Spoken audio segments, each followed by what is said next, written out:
Here we are at another SIA webinar.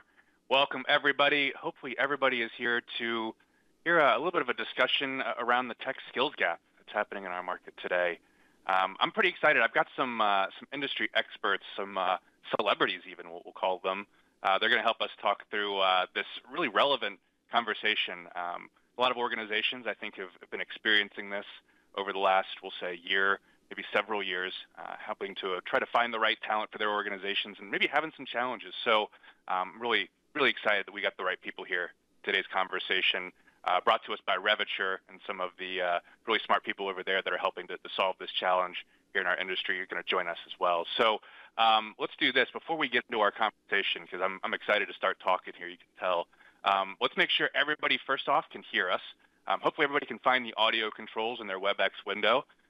If not, I'll pause here for a second so everybody can see the cues on how to connect and get started. If anybody has any challenges through this webinar with any of your audio connection or just getting established overall, we're going to make sure that you can also get in touch with our WebEx producer here. Just use the Q&A section.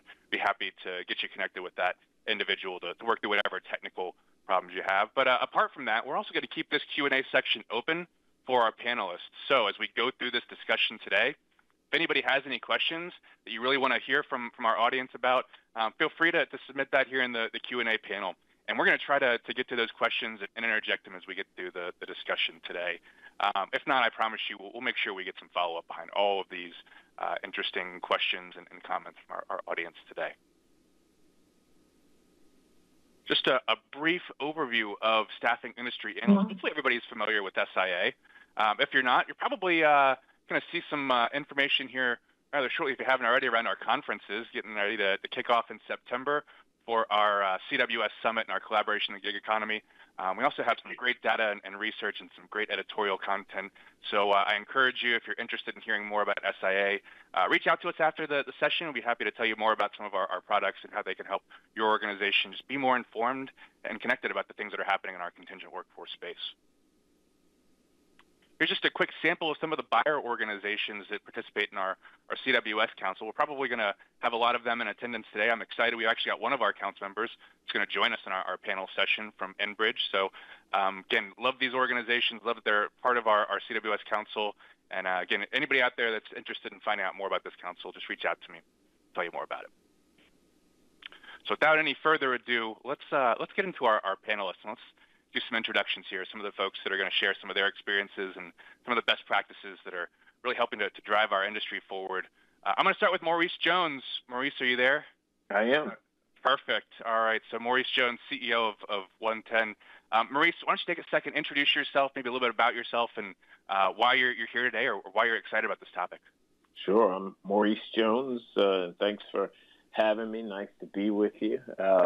I'm the CEO of OneTen. OneTen is a coalition of employers, organizations that are in the skilling business, if you will, talent, in particular black talent without four-year degrees, and then organizations that are in the wraparound support space, meaning child care, transportation, coaches, mentors. We're a coalition whose ambition is to hire, promote, and advance 1 million black talent who don't yet have four-year degrees into family-sustaining jobs and careers over the next 10 years. I'm excited to be talking about this particular topic because the foundation for our journey is building the muscles of employers to create and scale skills-first cultures. And I look forward to talking to you about it. Nice to be with you. Yeah, thanks, Maurice. Let's go to Eric Osterhout next. Eric is the SCM Senior Category Specialist for Enbridge. Eric, if you're there, why don't you say hello and same question. Maybe you can tell us a little about yourself and why you're excited about this conversation today. Yeah, thanks for having me. Very much appreciated to be a panelist on this. This particular topic is near and dear to me as I manage supply base for our program and also special initiatives like our direct sourcing marketplace for contingent labor, things like that. We call it the Enbridge Talent Community, trading on our brand. So to me, looking at alternative avenues to find qualified, successful candidates is just huge in today's world. My background, I started out in the supplier world, and then made the jump about 12 years ago to our side of the fence, to the buyer side. And so to me, it's always been kind of a focus to find the best talent in alternative ways to find talent. I mean, we've consistently, we can say right now that it's tough to locate talent, but in a way, it's always kind of tough to locate talent. And looking at alternative ways to open that up and be able to get new sources, new visions, new views is always important to me. So thanks for having me here today, and I appreciate the opportunity to be a part of this panel. Yeah, thanks for joining us, Eric. Next, I have Ashwin Bharath from Revature, CEO of Revature. Ash, why don't you say hello to everybody and maybe tell us a little bit about yourself, your background, and again, same conversation. What gets you excited about this topic? Absolutely. Thanks a lot, Chris. And hello, everyone. And I'm really, really glad to be here along with you, like friends like Maurice, great industry leaders. So just to give you a quick background, right? Like, I'm the CEO and co-founder of Revature. So if you haven't heard about Revature, so we are the global leader when it comes to accelerated talent development for enterprises. So what it means is we specialize in two key categories. One is developing like junior talent, primarily like having a really good public-private partnership using the apprenticeship and pre-apprenticeship models in terms of like getting talent paid model. This is not like a student paid model. This is an employer paid model. So that's the primary thing that we do. Second, also, we help companies to upskill their existing workforce. So every firms are going behind the top 20% of the technology talent, but you are sitting on like huge set of talent with fantastic skills. They're overlooked upon. And we also focus on upskilling those workforce. So in this thing, like, we are the leader in our space. We are the largest employer of entry-level programming talent in the U.S. And also we like to do much more of it. I think what we are doing is just the beginning of some massive things that we can do. And with that, once again, thank you, Chris, for having me here. Yeah, thanks, Ashwin. Appreciate you joining us today, and appreciate Revature sponsoring our session today. So as we get into our topic, I should say real quick, I'll be your moderator for today's conversation as well. I'm Chris Paden, Senior Director of Contingent Workforce Strategies. And I'll say I get excited about all things contingent workforce. We're going to talk about a couple of maybe my favorite topics in this space today. And as you can tell from some of the backgrounds of some of the individuals that are joining me, we're going to talk about some of the topics that may be kind of ancillary behind this conversation, where a lot of organizations have maybe seen this talent shortage and tried to maybe address it from more of an operational perspective. We're going to really look at some of the strategy that organizations need to take on, and we're going to look at a couple of things around DE&I. We're going to look at that upskilling concept that Ash just talked about, and overall, just really our perception about this talent market and how we can maybe think differently about the talent that we're trying to attract to our organizations. So it wouldn't be an SIA webinar if we didn't bring some good, interesting data to the conversation as well. So we'll set the stage a little bit. We'll talk about some of the things that we're seeing from some of our data and some of our research.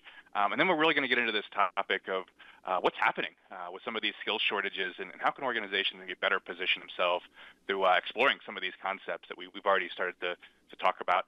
We're even going to maybe look ahead. I think there's some maybe challenging things that we're foreseeing in our markets.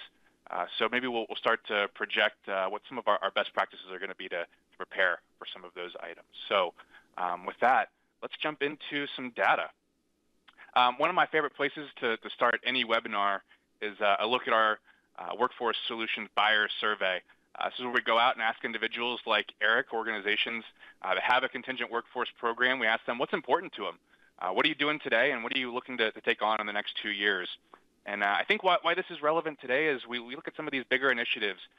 We've already got some saturation, and we've made some amazing progress, specifically around our programs for diversity suppliers and our programs to encourage the candidate diversity, which is really that next level of DE&I for our contingent workforces. So you can see a very popular topic across a lot of the buyers that we surveyed. We're also going to talk about how we start to align some of these contingent workforce programs to some of maybe the diversity goals of our overall organization, how we can dovetail in behind those initiatives or even create our own to better align to our full-time workforces. So again, lots of interesting strategies here, but we see a lot of interest from our buyers really focusing on some of the things we're going to talk about today. Oh, So here's some data. Hopefully everybody is familiar with this. This is a quick look at the last couple of years of our unemployment rate. And you can see that unemployment rate has been taking a little bit of a turn. I think this is probably going to help to solve some of our problems as we start to really dive into this and maybe understand what's really happening with this unemployment rate, maybe why it is the way it is. This has been such a noteworthy trend that we actually went out in our last workforce solution buyer survey and asked organizations what they've been doing in the last 12 months to combat some of these talent shortages. No surprise. Again, we're looking at this from an operational perspective, and we're raising rates. We're thinking about our vendors. We're extending assignment limits. We're trying to think about everything we have in front of us that we can start to leverage differently to maybe get a better talent outcome. And again, we don't see some of the options that we're talking about earlier around DE&I or upskilling. So I'm interested to see how those might be able to play a part in what this challenge is starting to suggest for us. So let's jump in here and let's look at some of the talent shortage that we're really starting to see. Let's maybe justify some of this talent shortage from a data perspective. So 76% of IT decision makers are experiencing critical skills gaps, and this has been increasing over the last 5, 6, 7 years. Ash, why are we seeing these at such critical levels? Any thoughts on why these vacancies are so high? Absolutely. So, Chris, first of all, this number is going to get even more worse. If we are worried about like 76% is worried, I would say 100% should be worried, because what we are going to face is going to be unprecedented, right? So let me tell you why they are facing it. Because to me, the real problem is not skill gap. The real problem is opportunity gap, and nobody looks into it. I'll give you a few simple response to that. Right? To begin with, take in Revature's business model. Everybody were going behind computer science graduates.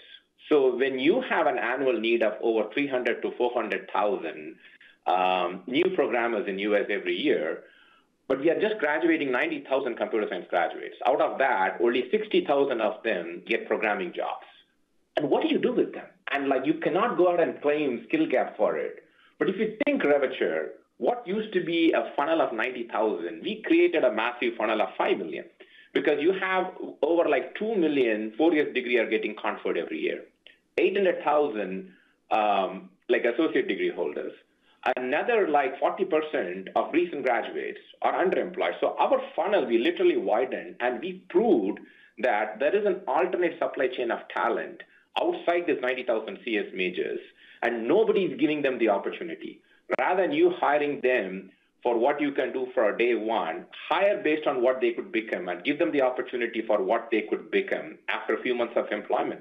So solving opportunity gap is the number one thing. And also to add to existing workbase, everybody are going behind the top 20% of the talent. And in that process, they're completely ignoring the fact of other workforce who just requires a tiny delta to become the top percentage. So this top 20%, most of them are able to self-enable themselves into the newer technology talent. But the rest cannot self-enable themselves. They need help to self-enable. I think it is the job of enterprises to give them that opportunity to also enable them to become the premium talent. So just to summarize, Chris, we are going behind the wrong problem. It's not the skill gap that's the problem. The opportunity gap is the real problem, and that's the only way that we can solve this. Yeah. So Ash, I mean, let's take some of those numbers. You know, we look at some of the individuals that are coming out of university, coming out of college. We look at that number and we look at some of the job openings in the market. You know, over 350,000 openings in just computer and mathematics alone. I think you said something around 90,000 individuals coming out of university. That's a good chunk that we can start to close this gap, but it's not quite all the way there. So the skills gap seems like still a real thing, right? We're maybe getting closer, but I mean, is that the only perspective? Maybe, Maurice, maybe you can give your perspective on this as well. Where's the rest of this gap? I mean, how are we maybe going to close the other 3/4 of the gap? Yeah, I think my my response is amen to what Ashwin just said. I'm in the amen corner. I think we've got an opportunity gap. Let me give you a data point. So there are 10 million right now, as we speak, underemployed or unemployed Black talent in America or in the workforce.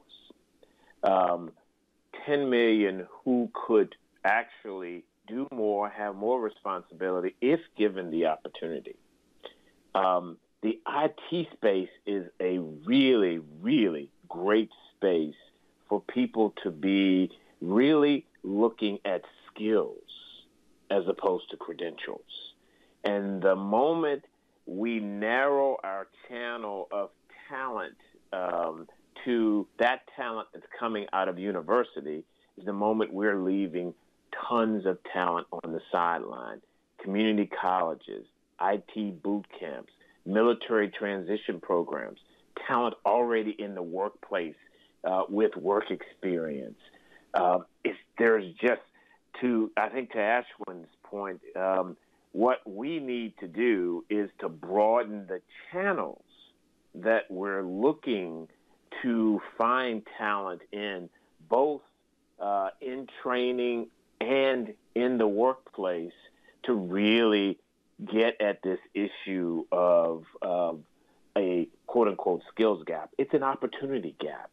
It is also a very, very narrow look at where we're sourcing talent and a failure on our part to really understand what are the skills I need, articulate those skills, what are the multiple channels through which one can acquire those skills or be skilled and take a chance.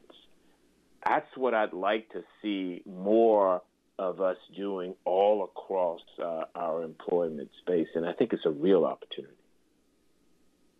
And Chris, if I may add to that, that's a fabulous point what Maurice was mentioning it, right? So this number, standalone, looks a problem, but it is not conveying the real problem. So this unfilled jobs got accumulated and it is lost forever. I will tell you a few things, right? Like a programmer, a good programmer, if that programmer is getting, let's say, a particular wage in India, the same programmer, if in US, gets 6 times the wage.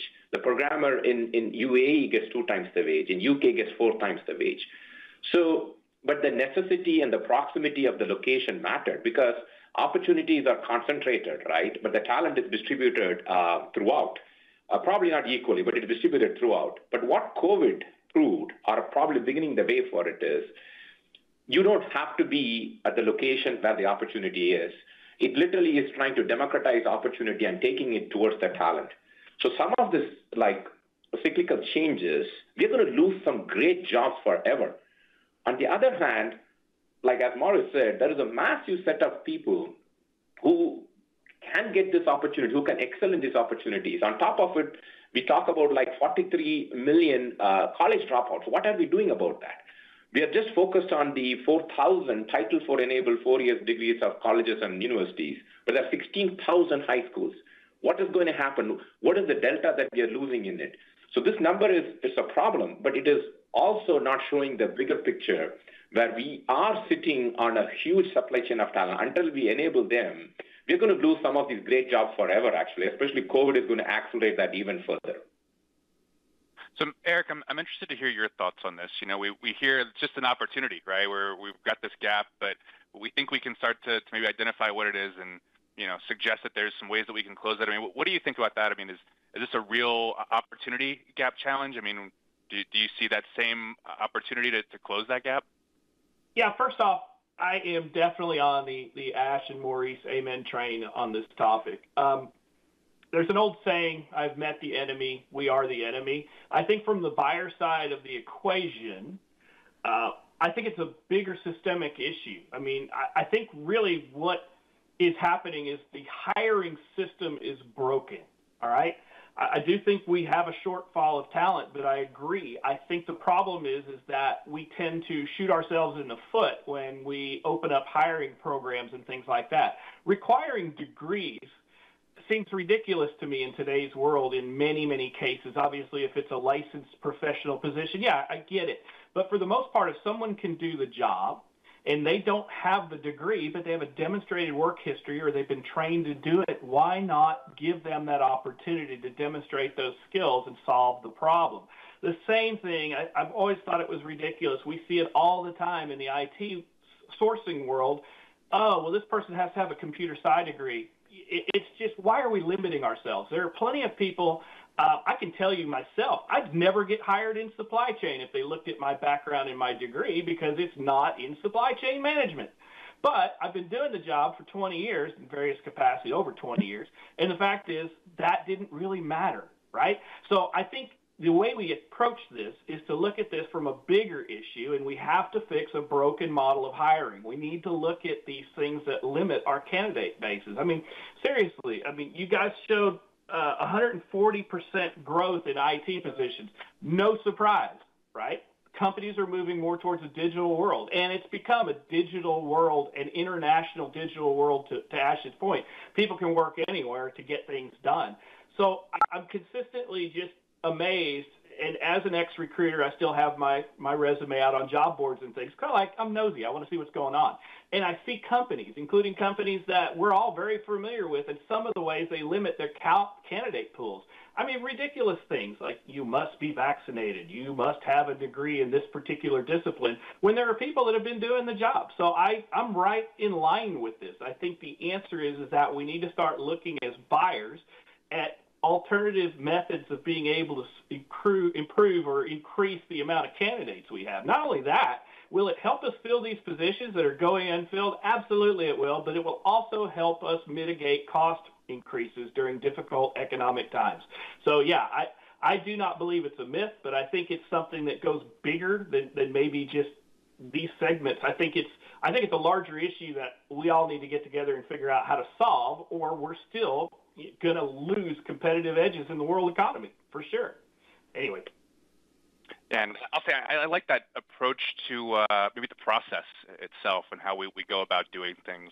I'll say in the last 20 years that I've been part of this industry, we've had a relatively similar process for how we go out and procure contingent workers, especially.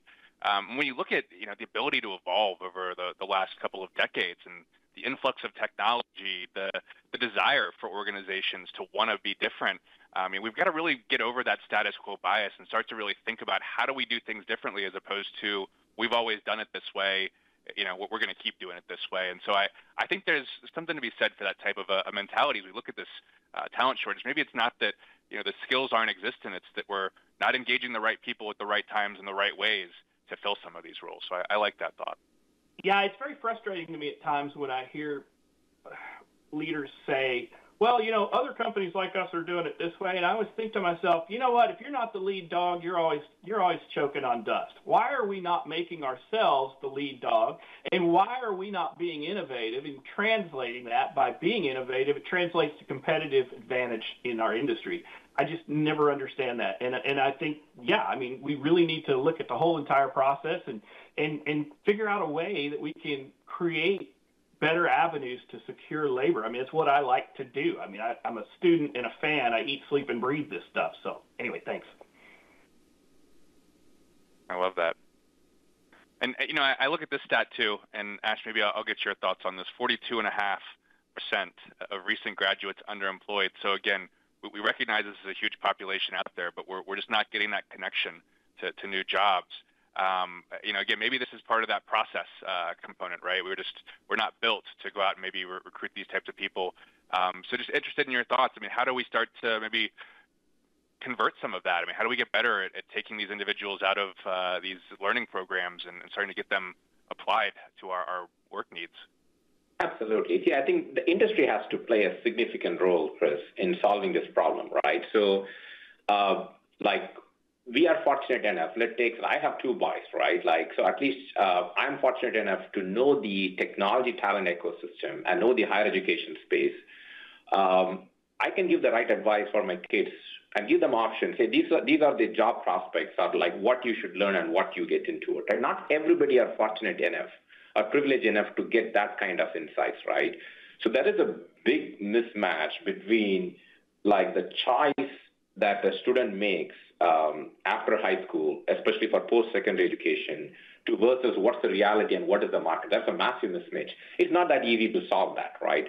I think the employer's ability to engage students and create a self-sustaining talent enablement ecosystem, that is important. And that is possible only through public-private partnership.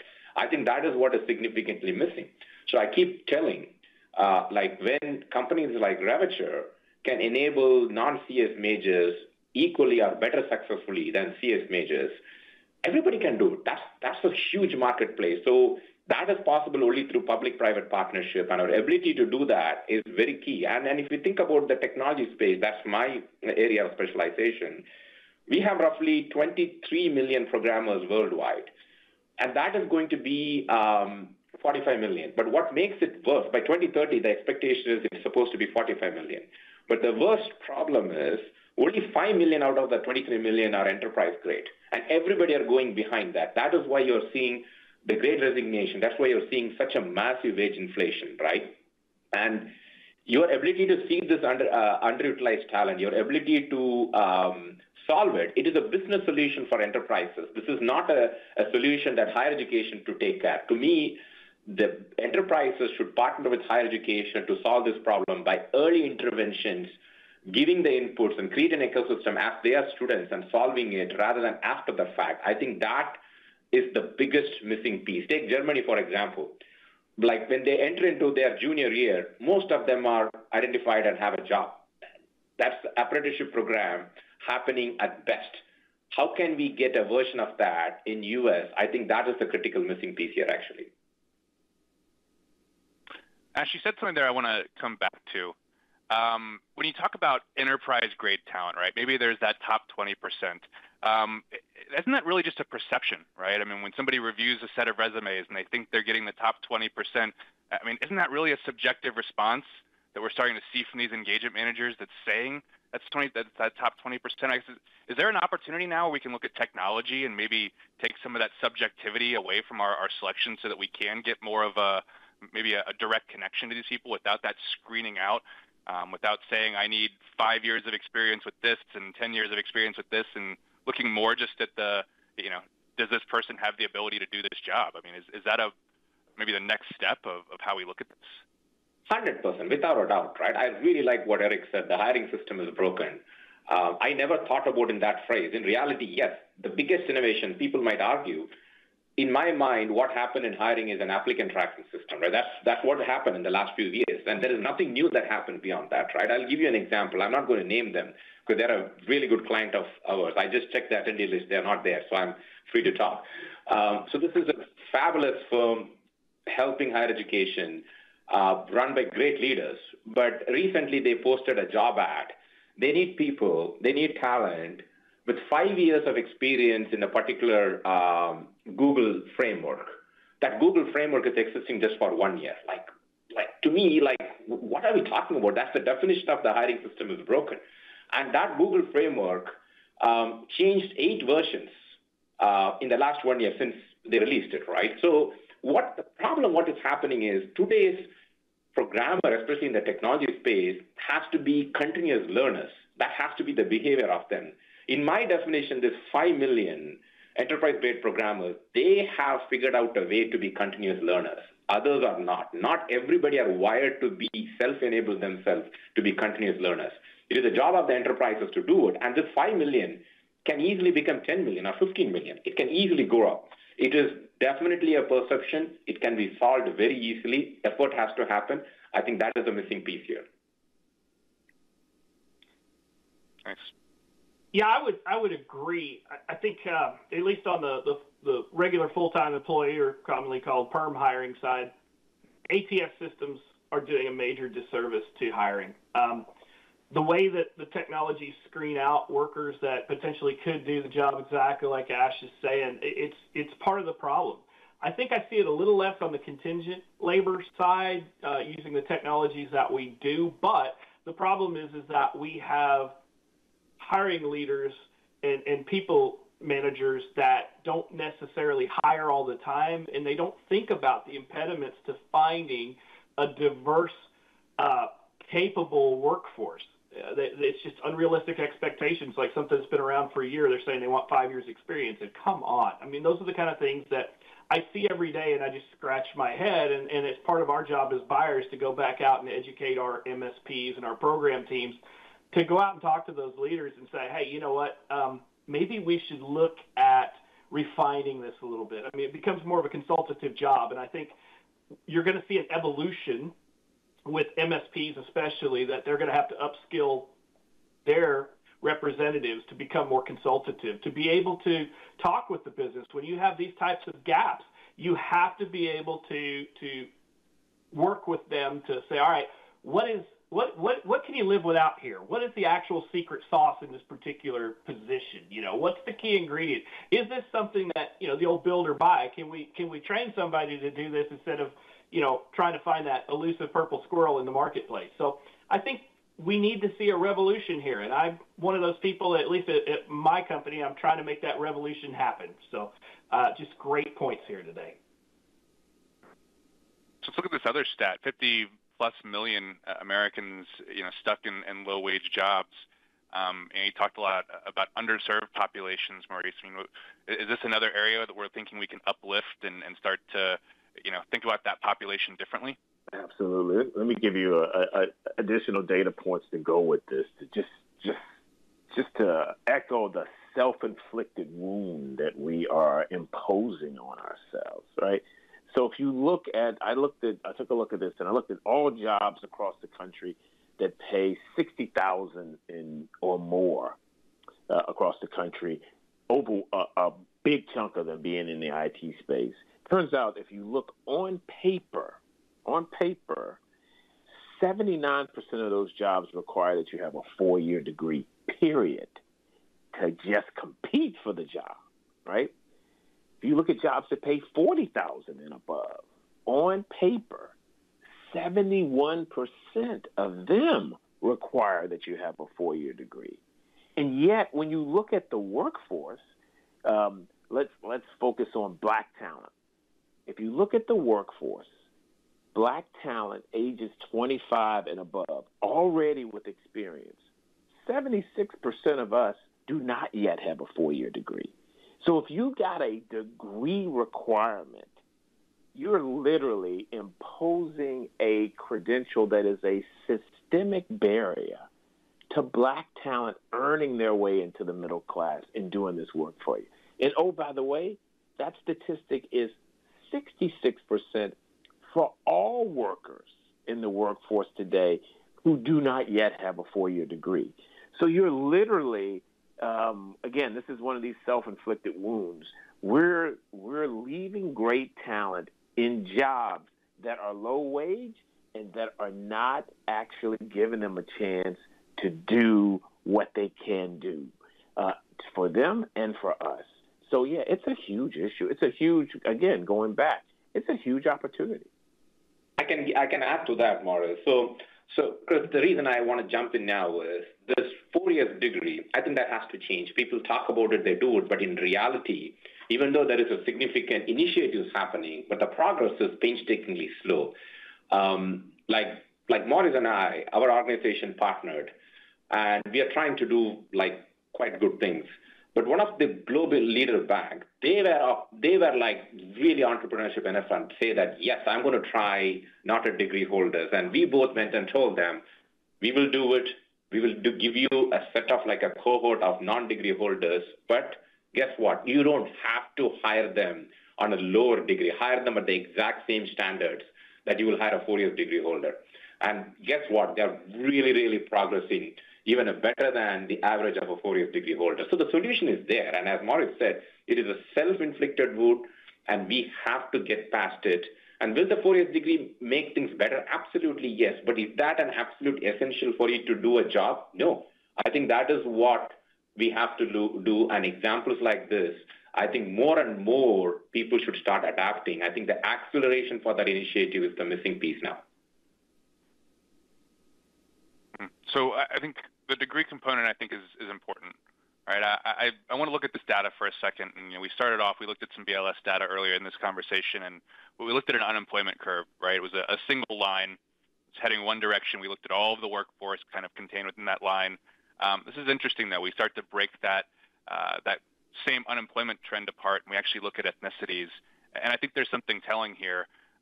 Maurice, any thoughts about this when you look at this data and, you see kind of that staggering difference between certain ethnicities and this unemployment curve? This is what we're talking about right here. This is what we're talking about. And same conversation, just different application, right? Yeah, this is exactly what we're talking. And so it goes back to we've got a big chunk of our workforce that is underemployed and unemployed.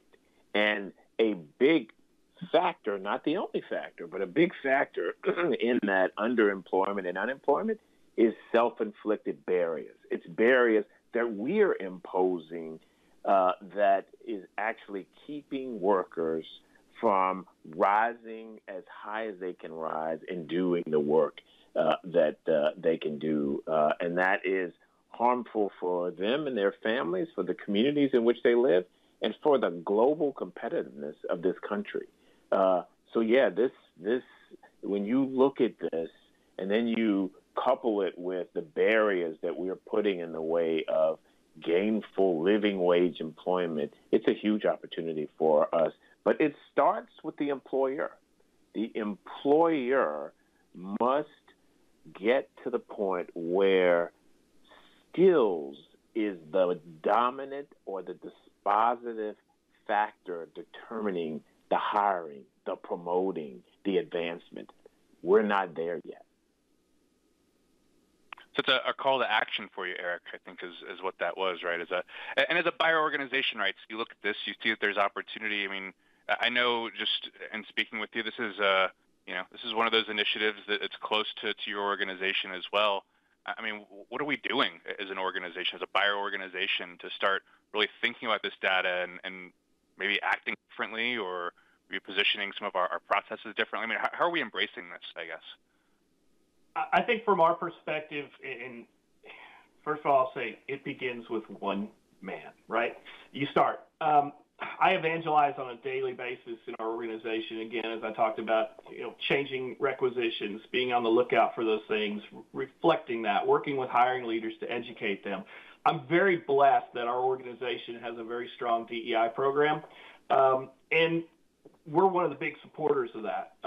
We're coming up with definitely creative ways to help bring and bridge that gap, to bring in more diversity of thought, because it's just a positive outcome for the organization. One of the things that I've railed against in my past, and if anybody's ever seen some of my postings on LI or someplace like that, I really look at things a little bit differently than most, because I am one of those people that work their way up through organizations, and I'm a non-traditional person in my role. I started out on the supplier side and then made that jump. But where I'm going with this, one of the things that I talk about is in some organizations there is a singleness of thought. As a hiring manager, personally, when I look at things, I can have, and I wrote something about this a while back, I can have 3 candidates for a job, or let's just say 2 candidates for a position, say on my team. There's one person that's been in the same role at an organization with the skills for 10 plus years. There's another candidate that also has the same skills that I'm looking for, but they've been at 3 different organizations, 3 years here, 5 years here, 2 years at another. To me, I'm very interested in that second candidate because of the fact that they've had diversity of experience. They've worked in different systems with different technologies. They've worked with different environments. And for me and my team, I want to look at people that have that kind of view because they come up with different ideas. And that goes down to the whole DEI initiative about, you know what, having that diversity of thought, bringing in people with different viewpoints, it's healthy for an organization. So for us, and again, thankfully with the blessing of our leadership, I'm very fortunate to be able to work and look at different suppliers and come up with solutions. We've created with one of our payrolling companies. I mean, traditionally, diversity suppliers tend to be somewhat, they're very AP averse, right? I mean, they're smaller companies, many of them. And so interruptions in AP and things are difficult. So we've created kind of an incubator with one of our partners where we actually have a supplier in our contingent labor program that has several diversity suppliers underneath them that are certified. So all of that spend appears as one supplier, and all of that spend is diverse, which helps us with our ESG goals. Obviously, that's always a bonus. To me, at the end of the day, it's more about the actual end candidates and seeing those differences.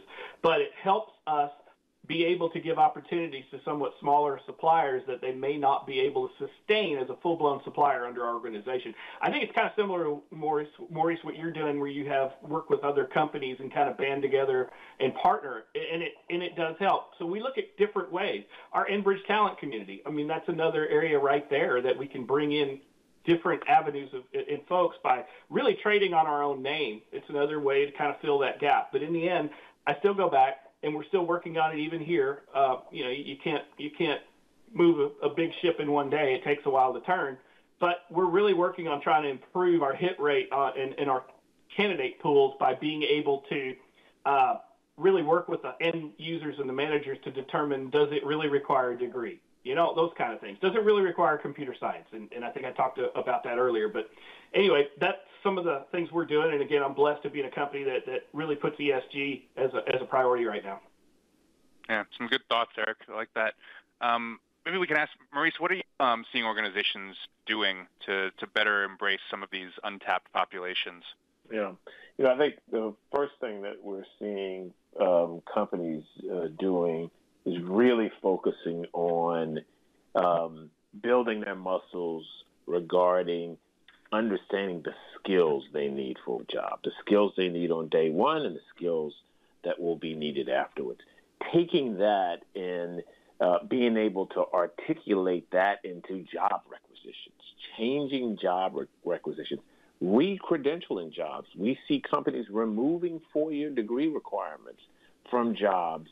And then really, really focusing on how to really ascertain whether the skills needed on day one are there and how to measure that skill building moving forward for purposes of upskilling, reskilling, promotion, advancement, mentorship, et cetera.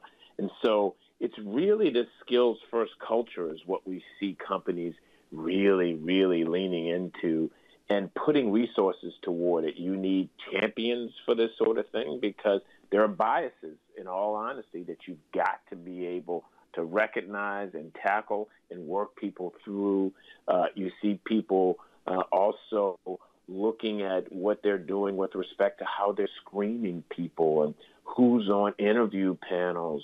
I mean, this is, in fact, an enterprise-wide effort, but you see folks doing it and you see them actually reaping the benefits for it. I'll give you one additional data point. So we've got 70 companies in our coalition now who are focused on hiring black talent without four-year degrees.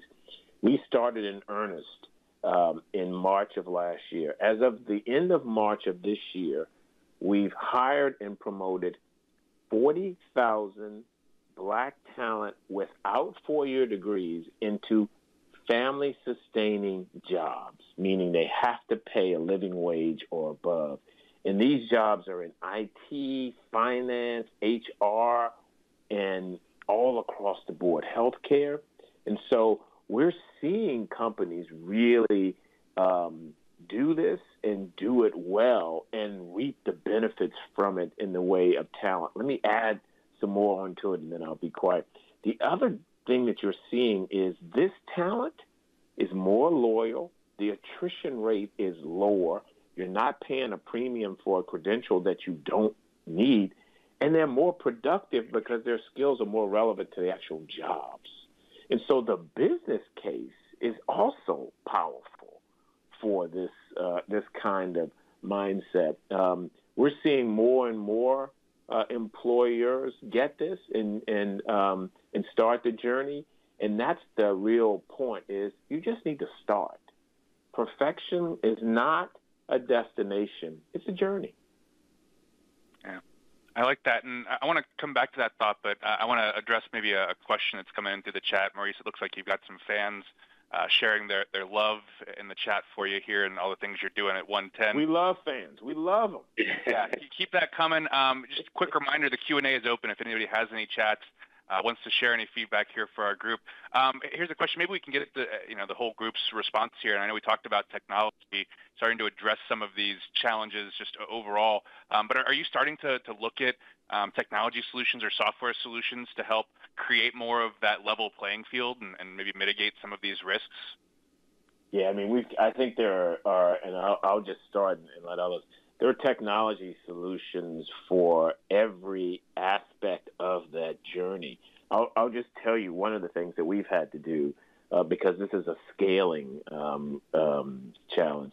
We have a career marketplace, right, where companies can post jobs, talent can come on and create digital skills profile, and through an algorithm, there's an initial match, and then the companies take it from there. They invite the applicant, if the applicant wants to, if they want to interview the applicant. In addition to the companies, though, in the prospective employees, we also have on that career marketplace organizations that are trainers and organizations that can provide wraparound supports. And this virtual marketplace is really one key aspect for us in scaling this. So this doesn't become a small scale exercise or an initiative. And so, yeah, technology, I don't think you can do this and do it well and do it at scale unless technology is part of the solution. And Chris, if I may add to that, like, it is not a response to your question. So, like, if I know most of you know Maurice and OneTen, but if you don't know, I think I would strongly encourage to reach, because what I have seen is we have worked with a lot of similar organizations. I have never seen the vision and commitment and investment like OneTen. They are like laser focused on the target. The thing I like the most is they are putting a framework in place which is going to serve not just for decades but for multiple generations. I am extremely thrilled to be a partner. If people don't know OneTen, I would strongly recommend to know what it is and, if possible, to participate in the mission, actually. Yeah, I would agree. So we're happy to have Revature as a partner as we wrap up when we send our follow-ups out, so we can get some traffic your way too, Maurice. So let's look at this. So we talked about technology. We talked about some of these underserved populations. We mentioned process is maybe part of the challenge as well. We're starting to see some models that are challenging that traditional approach to going to market for workers or for contingent talent. Maybe, Ash, you can give us a little bit of insight into some of these models and what they're starting to look like. Things like talent as a service or workforce as a service type models. Any thoughts there on how those models are starting to make an impact here? Absolutely. So for me, what excites me the most is there is going to be a seismic shift in which talent is consumed, and that's going to be talent as a service. Let me make a few points why it excites me and why I believe in it, right? Anytime the 10-year Treasury yield and the 3-year Treasury yield inverts, we have come across a recession in the last 4 decades, like point blank, and we are at that stage now. Whether it's going to be a technical recession or real recession, we don't know what it is, but fundamentally we are going to get into a recession. The interesting fact is, with each recession in the technology space, we have seen a massive shift in which talent is consumed. Let me start with the dot-com bubble. Once that bubble burst, there was a huge increase in outsourcing and massive increase. After the Great Recession, the financial meltdown, what happened was companies realized we have to own technology. Until then, they relied on system integrators to own technology, but still some tier one system integrators own technology. But after the financial meltdown, enterprises realized we have to own technology, but we are going to use the system integrator as my talent provider of choice. That's what they invented. It was going great. But with this recession, what's going to happen is companies are not only going to own technology, they're also going to take full ownership of talent. That's going to be a massive shift that we are seeing that's happening, right? To give you some simple example, the top 5 system integrators in 2000 employed 100,000 people. And like that is like 70,000 of them was just one company. But as we speak now, just the same SIs are employing 2 million people. And that shift is going to happen to enterprises. That's a massive shift. The only way that is possible is the market supporting it. Currently, the talent ecosystem is managed by a selected group of companies, especially in the technology space. That is going to be shifting towards the market. And I would like to justify that with one example. when Model T of Ford became highly successful, the hardest commodity which Henry Ford was not able to acquire was rubber to make his fabulous tires. So he acquired a massive land in Brazil, the size of a large state in U.S., called it Fordlandia. And the whole purpose was to have the entire ecosystem to create the rubber. Great strategy. But now it is just a tiny museum. There's no need because the market took over. So we are seeing a big shift in which the market is going to take over the talent enablement, the talent ecosystem, and that is going to be tasked. Everybody can participate, one piece or more piece, and there's going to be a significant coordinated effort. And enterprises are going to heavily rely on the broader market as such rather than a handful of companies. That shift, the talent as a service, it's not whether it is going to happen or not. To me, it has already started after COVID. What would have happened after a few years? It has already started. Either you are in the train or not because the train is leaving the station. That is my view on TAS, actually. Can I add a couple of things to that? First of all, I totally agree with what Ash is saying. I think there's some brilliant insight there. Traditionally, when there has been a recession, what happens? Jobs are jettisoned. Technology is leveraged, right? So that falls in line with what Ash is saying. The technology industry continues to pop. Even after the dot-com bubble, yes, was there a temporary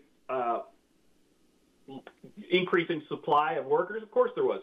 But they were snapped up pretty quick. What's also interesting is, and I agree, this is a journey, and I think it's already happening, this move to talent as a service.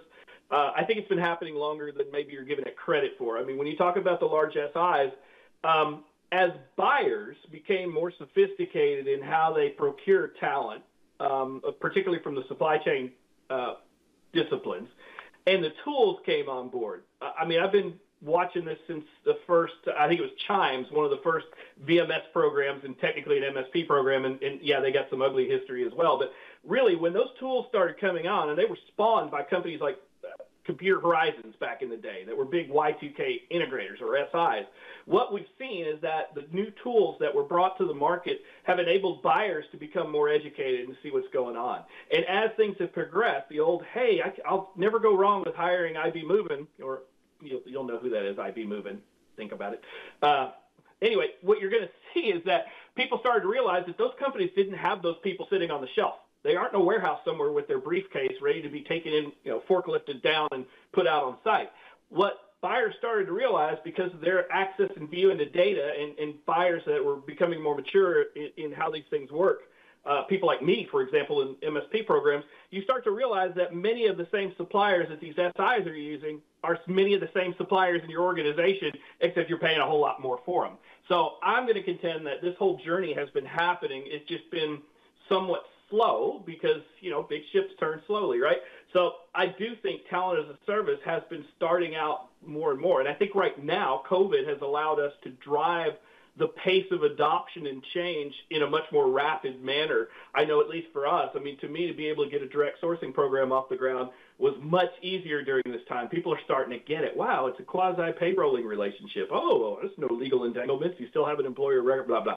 Anyway, but I think you're dead on with this, and I think things are changing, and things are going to continue to rapidly evolve. When it comes to the technologies to manage this and how we can fix this, wouldn't it be a great world if it was like The Masked Singer or The Voice, where when someone applied for a job, you didn't see them, you just heard what their skills were, what they've done. How cool would that be? Because I'll also throw veterans into the mix here, because I think veterans, you had mentioned, Maurice, about how these underrepresented classes are so loyal and do such good work, and you find you have a higher success rate. I'll throw veterans into that as well. I've had way good luck hiring veterans over the years. I used to go and recruit out of Fort Bragg and Camp Lejeune and places like that when they've come up to the end of their term. So I think we're seeing a big dynamic shift, and I think the more we just evangelize things, I always use evangelization a lot. That's what I do most of the time, is I talk to people and work with them within our own organization. But anyway, I'm rambling on now, so I'll stop, but thanks. All right.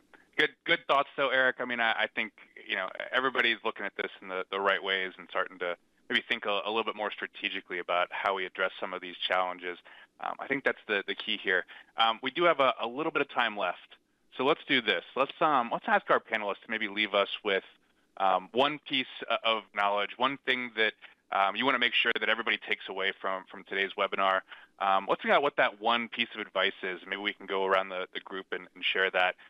Maurice, I don't know if you'd like to go first.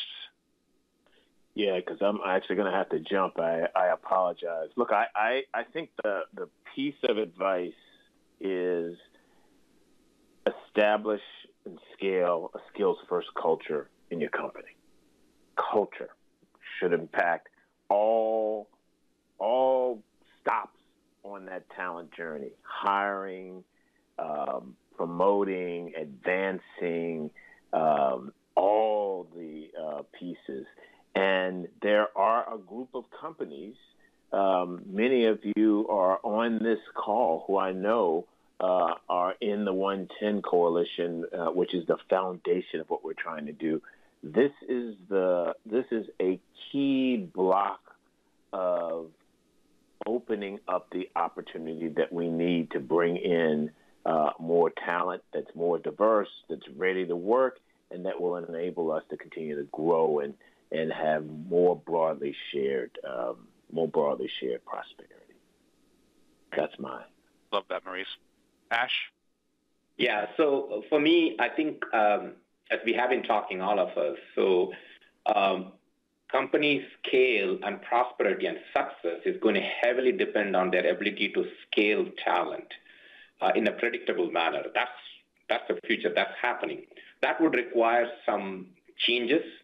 That would require some bold decisions. I think it is time for us to make it, because one thing which I always remember is 3-4 years ago, after the Me Too movement, when people were complaining you need to have women in boards, which was like drastically lower, especially on Fortune 500 companies, not everybody, like a lot were telling, oh, it's going to have a problem, companies are not going to prosper. But companies forcefully did that change. Did they have to do it? No, but they forcefully did that change. And guess what? 3-4 years down the line, did those companies die? No, they're prospering. Sometimes you have to make this decision. Sometimes you should be fully immersed into it and believe in it and do it. I think this is the time for making such changes. And I would strongly recommend this is the moment. If not, the prosperity can be questioned in the future. I love it. Eric, one takeaway?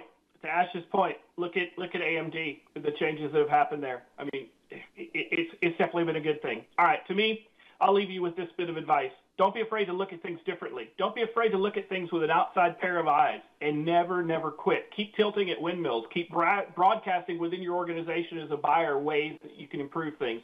I've learned over the years that they may not hear me immediately, but eventually if I keep bringing the message, they will. So don't be afraid to innovate. Don't be afraid to change. And really, as we talked about, the whole model needs assistance. We need to really look at this holistically and just keep at it. Don't be afraid to be that voice in your organization. Thanks. Yeah, I love it. And Eric, I love the masked singer analogy. More so the masking of some of these, demographics, less about the competing on singing and dancing to win jobs. But I think this is some great information, some great takeaways. Let's do this, because I know we've just got a couple of minutes left. I want to make sure everybody has some good information. We're going to leave you with a ton of it. So first off, I want to thank Revature first for sponsoring today's webinar, but also for the ebook that we're going to leave everybody with. I'll pause here for a second, give everybody a chance to capture that QR code. We're also going to distribute some of the information out of the deck, so you'll get this in a follow-up email as well. But again, thanks again, Revature, for putting this all together, for bringing all these great panelists together and sharing all this great information about how we can start to rethink this skills gap. We're also going to leave you with some SIA information. Some of this is complimentary, so for those of you that aren't members, don't worry. You're going to have some free access to it. If you see something you're interested in and you're not a member and you want to get access to it, let me know. Happy to have a conversation about counsel and how to get you connected to some of this data. Hopefully we'll see everybody in person here in a few months. We'll be there. I know Eric, Ash, myself will be in attendance in person. But if you can, come and join us, CWS Summit North America in September, followed by collaboration in the gig economy. This is the best 4 days you can spend to really learn about all the things that are happening in our industry and to network with your peers. So hopefully you'll all join us there. So with that, I want to say thank you, first and foremost, to our panelists. Without you all, we couldn't have done this. Thanks to Revature for sponsoring. And thank you to all of our attendees for hanging out with us and hearing what we have to say today. So with that, we'll let everybody get back to your day. Thanks again, and have a great rest of your week, everybody. Thank you, Chris. Thanks a lot for having us. Thank you. Thanks for having us.